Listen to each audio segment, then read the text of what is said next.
Hi there. Do you have a minute to talk about our Lord and Savior, SSX? Well, it's going to be more like a couple of hours. And I'll be the only one doing the talking.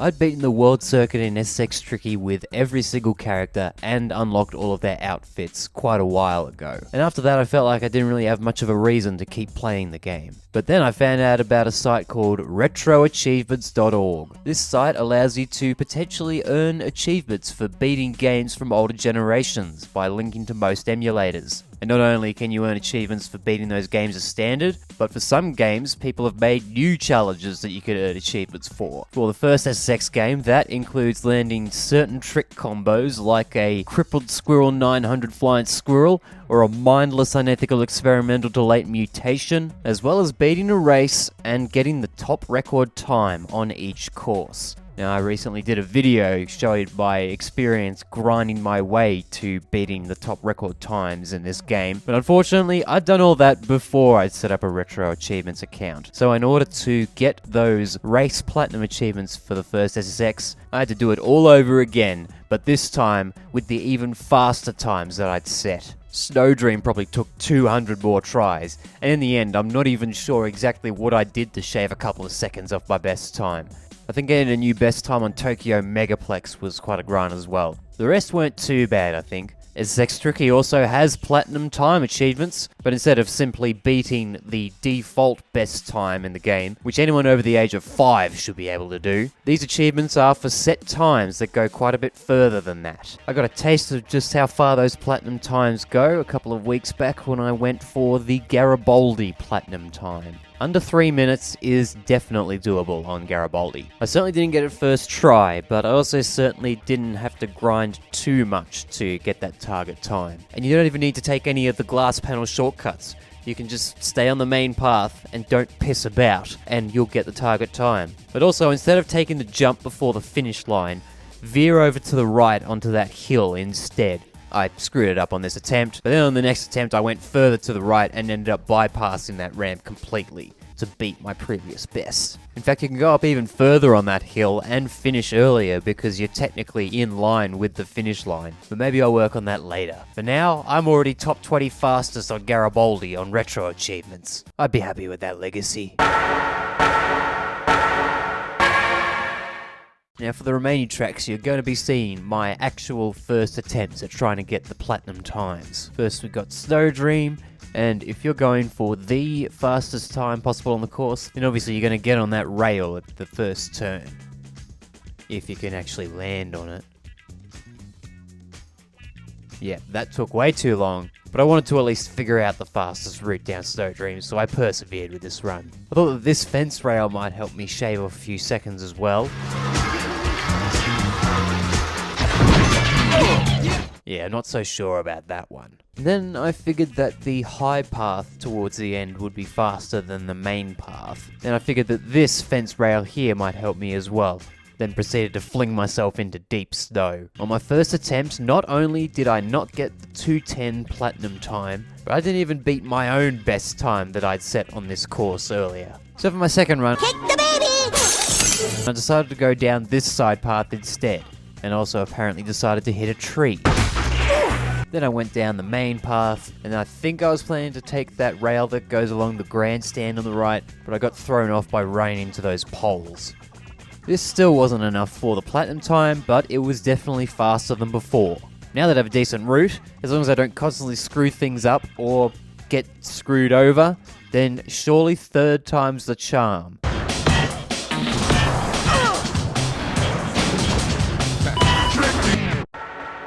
That's what the crowd wants.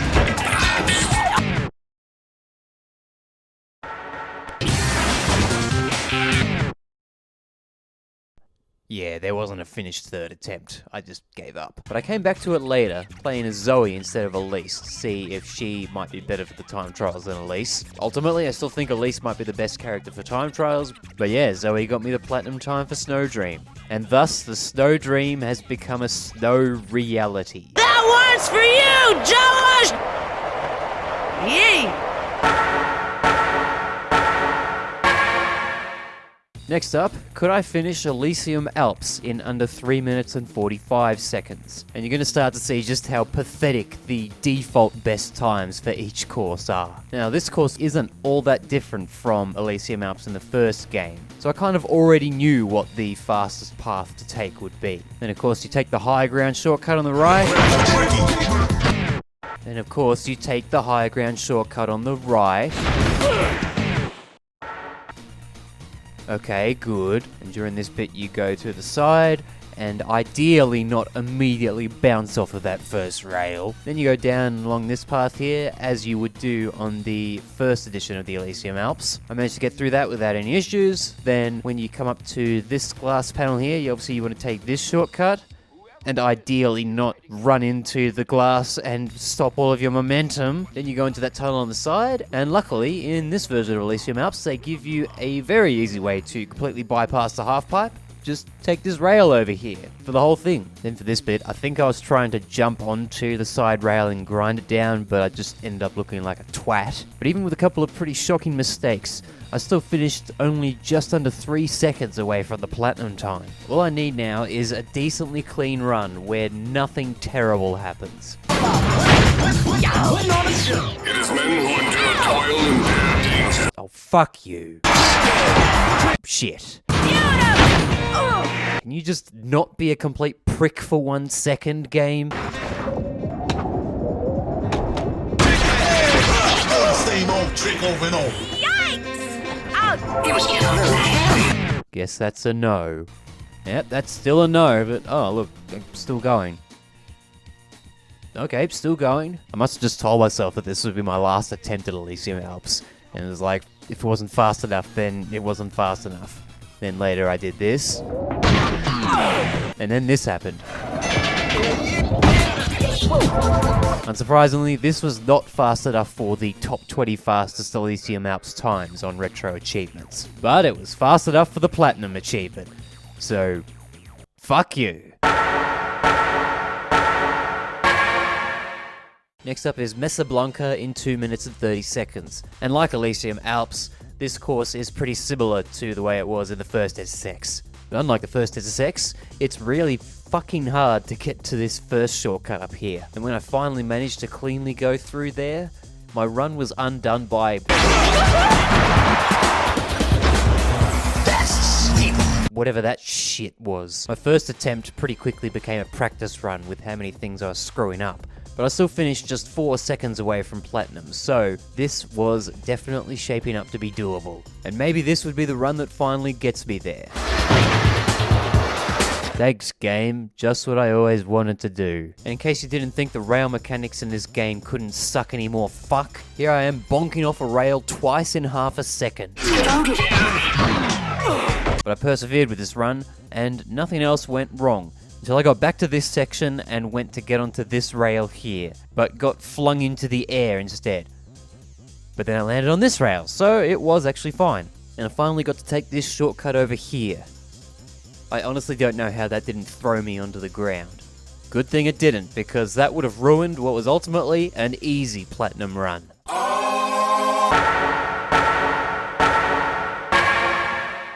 Next is Mercury City, which is rearranged quite a bit compared to its iteration in the first game. And on my first attempt for this platinum time, I was sort of fumbling around, not really knowing what the best line was. During my second run, I realized that I'd bypassed the bit where you can go down the garage shortcut completely. Unlike the first SSX, where the garage just leads you to a set of rails that ultimately lead you into the forest. This time they were like, oh, if you hit this UFO over here, yeah, we'll just warp you straight into the forest. Problem is, I hadn't really used this shortcut before, and I didn't really know where to go next. I ended up going into the tunnel, which I wasn't even sure would be the fastest route, but I got through without hitting any of those blades, because I'm a beast. Then I bypassed that bit with the subway and the little half pipes by going on these buildings here, and yeah, I absolutely smashed my previous best time. Hang on, what's the platinum time? Oh, it's gonna be one of those, is it? Mercury. Mercury. This is it. The Mercury City Meltdown. It's tricky. Time to get tricky. It's tricky. Yeah, that was enough for me during this session. And let me tell you, when I came back to this track later, it certainly didn't get all that much easier. This maybe wasn't quite as much of a grind to get the fastest time as it was on the original Mercury City, but it definitely was a grind. But the grind paid off. Queen of the Hill! It's tricky to rock a rap, it's tricky. It's tricky. Now, Tokyo Megaplex is another returning course that is reinvented quite a bit compared to the first game, so my strategy was just keep moving, didn't really matter where I landed, and just ultimately see how far beyond average you have to go to get this platinum time. Apparently real fucking far beyond average, because I finished nearly a minute behind the platinum time here. At this point I've been playing the game for an hour during this session, so I think I was running out of my general sense of patience, and I didn't even end up finishing a second run on Tokyo Megaplex here.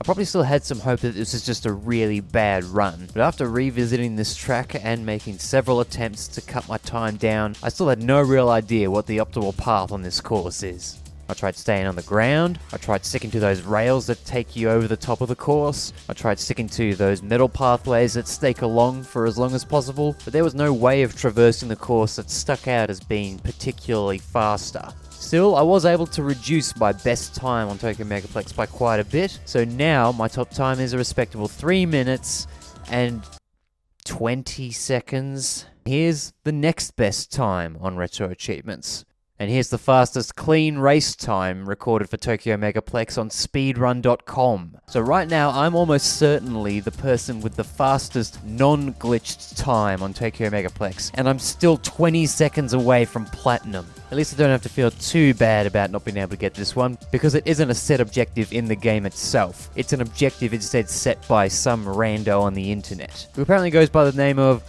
Big Weed Smoker Man. Fuck you, Big Weed Smoker Man. What the fuck? Thankfully, with Aloha Ice Jam, we have another track that is extremely similar to the way it was in the first game. And also, the default fastest time to beat in the first game is also the platinum time for this track in Tricky. Well, before I ended up finishing a run, I restarted myself 3 times, and then when I did finish the run, yeah. Sometimes it's so easy. Lastly, there's the Alaska Platinum Time Challenge. I think we all know that there was only going to be one outcome to this. Misery. But I did improve my best time after a couple more attempts. Of course, I was still 26 seconds away from platinum. If the platinum race achievements in Tricky generally require perfection, then the platinum race achievements for Tokyo Megaplex at Alaska require double perfection. And on the clusterfuck course that is Alaska, that's asking a bit too much of me. At least at this point in time. But I have shortened my best time quite a bit, within 5 seconds of the platinum time. So unlike the Tokyo Megaplex platinum time, the Alaska platinum time feels like it's still possible for me to achieve in the near future, amazingly.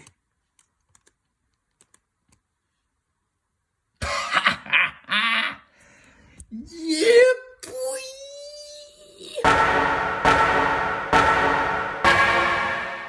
Funny thing is, the platinum time achievements are worth less points on RetroAchievements than the highest point-based Showoff achievements. And I completed all of those Showoff achievements a few weeks back. The Onyx score for Mesablanca, which is 700,000 points, is the only one that really made me feel like that sweaty guy from the speedrunning memes. Yes!